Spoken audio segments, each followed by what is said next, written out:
led to this for sure. So, yeah, good for him. Pete, thanks for joining us today on 365 Sports. You were watching, monitoring. Were you actually in D.C. or were you monitoring the hearings from afar?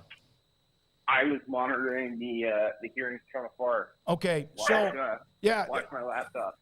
So my thoughts are: was anything accomplished whatsoever?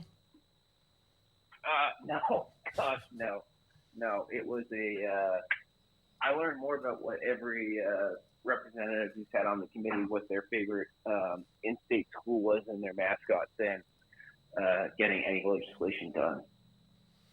Pete, are they – I kind of came away last night thinking that they're not really equipped to do anything about it. Like, even everything they, went over, like they didn't even have a collective CEO there. They don't really seem to care that much about the issue. It kind of was done – feels like this was done almost as a favor to Charlie Baker. Yeah, I mean, I don't know that definitively, but that's the read I got on that as well. So this was the 8th congressional hearing in either the House or Senate that they've had regarding athletes' rights. This time around, like you said, no collective operator, which you kind of would have thought was a no-brainer. And then no current Power 5 football or basketball athlete, which, I mean, it's just concerning. And you kind of roll your eyes a little bit when it's like they try to Trey Burton, who was a great athlete at Florida and stuff, but like he played in 2014, guys. Like he didn't play in the NIL era. Like maybe he had a recruiting inducement for all I know, but I mean it's not what we're talking about these days. So I don't really understand how. Well, nothing got done yesterday, nothing, and it's just kind of. It's just interesting to see where we're at, and it's hard to believe that any type of legislation or agreement is coming in the next few months. Pete, how do you view just the way the schools are apparently attacking this? I mean, going to the government, they basically said in so many words, this is their last hope, right, to get it any sort of way that they really want it. This is their life raft, as implausible as that seems. But if you were advising the schools, let's say, what kind of a different tact maybe would you take, or is this really all they can do at this point to try to keep whatever they can still in the box, even though the box is falling apart? Yeah, I mean, listen, guys, I think there's a reason why Charlie Baker got tapped to be the NCAA president, right? And it was to serve as a lobbyist on Capitol Hill. It wasn't to come up with a new policy on how college athletics was going to operate. I think a lot of people that I talked to are of the opinion that it would be awesome if the NCAA tried to figure it out before just tossing it over to Congress. And I think that yesterday is probably the best example of why some people don't want to see it go through Capitol Hill. How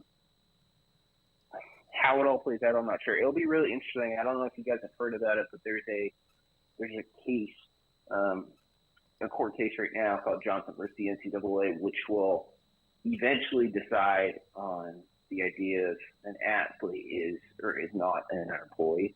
But we could be years away from that actually being the law of the land. And even if it could make all its way up to the Supreme Court. So it's not like that is going to change things in the next 18 months. But that's one thing to keep an eye on. And then I think that you're seeing the school's opinion kind of play out right now. Like the school presidents and conference commissioners will tell you that they want to see the national standard. But we've yet to really hear from an athlete other than the Florida State softball player yesterday about their actual thoughts on NIL. You guys started something, and I saw your tweet when SportsCenter was outside the lines piece when they actually had the On3 NIL valuation board. Whose idea was that? I know it's like the recruiting rankings or whatever else, but whose idea was that?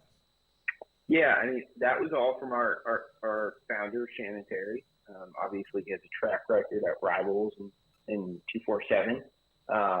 And we launched in the summer of 21, right? So, NIL was new, and I think that it was pretty apparent from the get-go that this was really going to shift the college athletics landscape. So it's all him, and it's not exactly something that like we just like cook up either, right? Like there's an algorithm to it. There's a lot of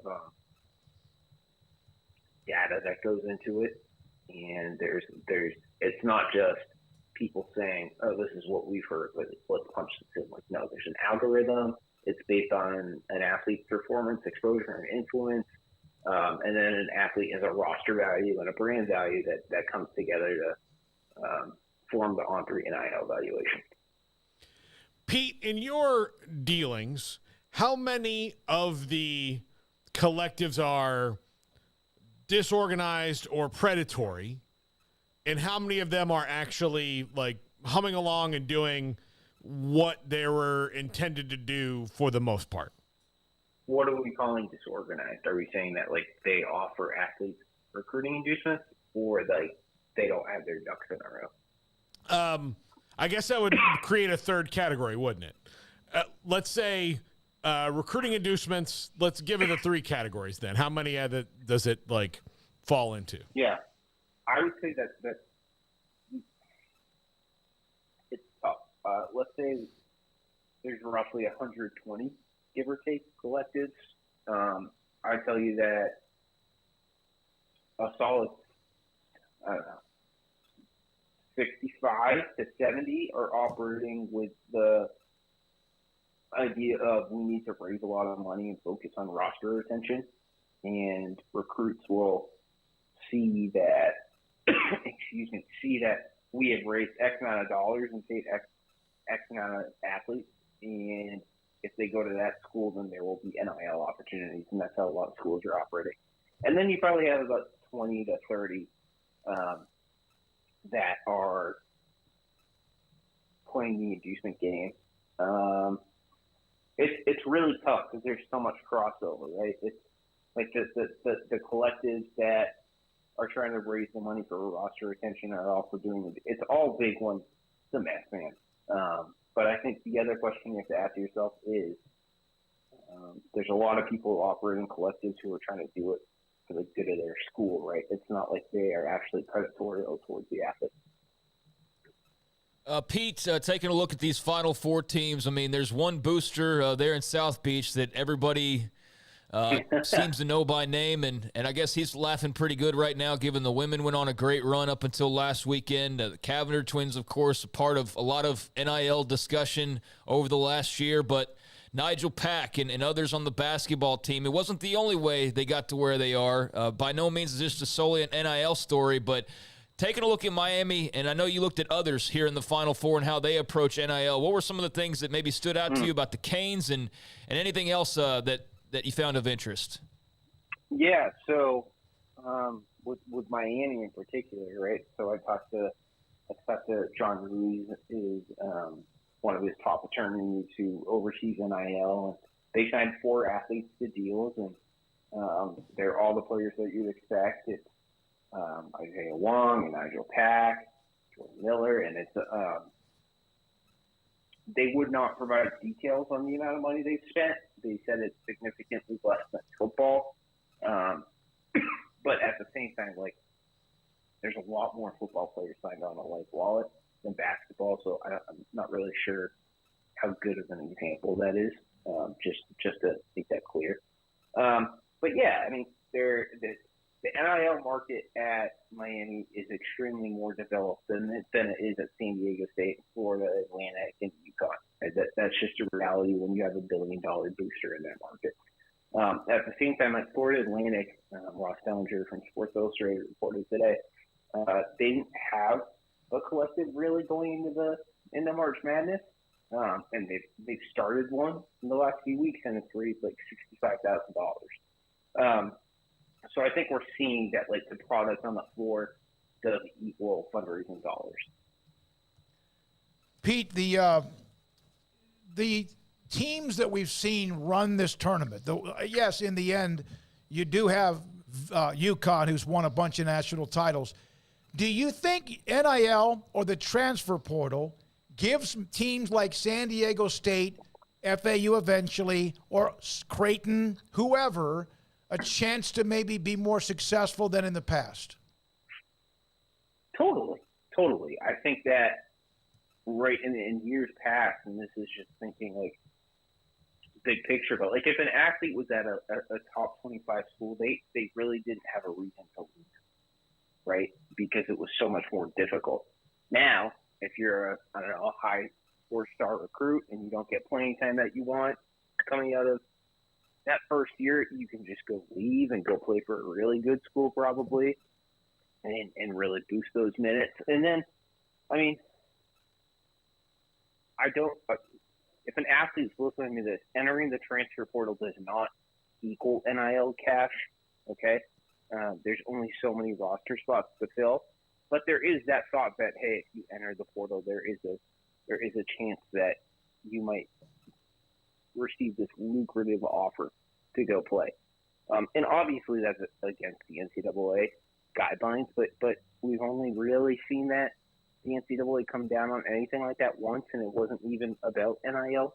So there's a lot of collectives and coaching staffs operating with like, come and get me. Like, nothing's slowing me down right now. Why am I going to fall behind if the NCAA is not going to do anything? And obviously Congress isn't ready to enact a national standard. Pete, thanks for your time. Did you at any time yesterday while watching and monitoring what was going on, did you nod off? Did you, come on, admit it, did you ever just kind of like find yourself nodding off? I didn't nod off, but I had to laugh quite a few times. There was quite a few moments where it was like, this is really going on right now. My favorite line was someone said portal, and I was like, oh man, like we are really just off the rails at this point. Pete, I went through and looked at the committee and marked off districts that I don't want to move to in the next few years.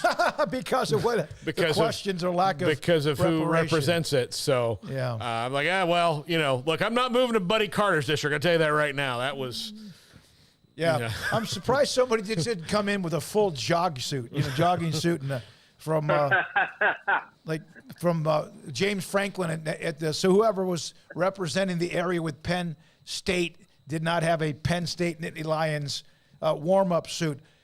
It still amazes me, though, that you sit there and there was a lot of build-up for this, and a lot of people probably knew nothing would happen, but that no NIL agents or representatives or collectives were there.